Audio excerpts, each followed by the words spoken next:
En juin dernier, je me suis rendue à Carthagène, en Espagne, afin d'enquêter sur l'exportation d'animaux vers des pays tiers. Le port de Carthagène est le deuxième port européen pour l'exportation d'animaux vivants. On a hier vu un bateau à quai qui chargeait un certain nombre d'animaux, donc d'agneaux et de vaches. Posté sur une colline avec mon collègue Thomas Weiss et les enquêteurs des ONG Fondation pour le bien-être animal et Animal International, nous avons observé le chargement du navire. Du matin au soir, des dizaines et des dizaines de semi-remorques ont amené des milliers de moutons, d'agneaux et de vaches.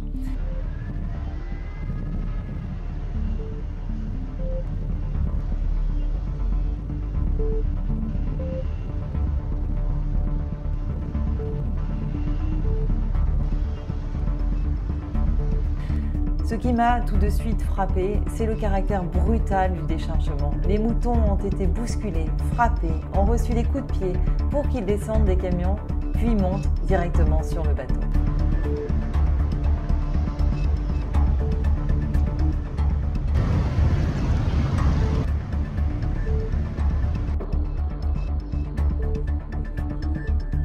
Ce bateau, c'est l'Omega Star. Il est parti dans la nuit. Direction le port de Jeddah, en Arabie Saoudite.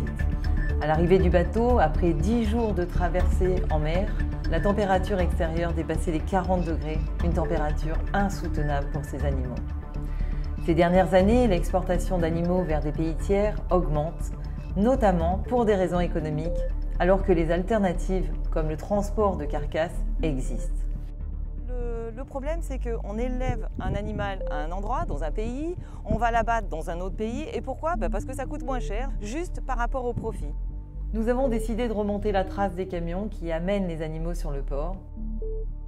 À quelques kilomètres de Carthagène, nous avons découvert des fermes d'engraissement, à perte de vue, qui témoignent de l'absurdité du système d'élevage industriel. Beaucoup des animaux n'étaient pas nés en Espagne et avaient été amenés des 4 coins de l'Europe, vraisemblablement à un très jeune âge. Les boucles à l'oreille des vaches présentes montraient que certaines étaient nées en France.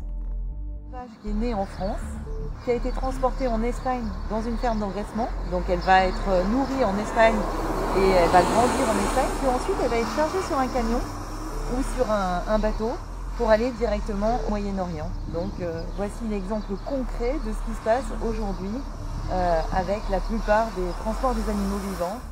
Pour lutter contre cela, nous avons mis en place une commission d'enquête au Parlement européen. En janvier, nous allons adopter ces conclusions. Nous demandons l'interdiction de l'exportation d'animaux vivants vers des pays tiers. En 2023, l'Union européenne va revoir l'ensemble de sa législation sur le bien-être des animaux d'élevage. Soyez au rendez-vous.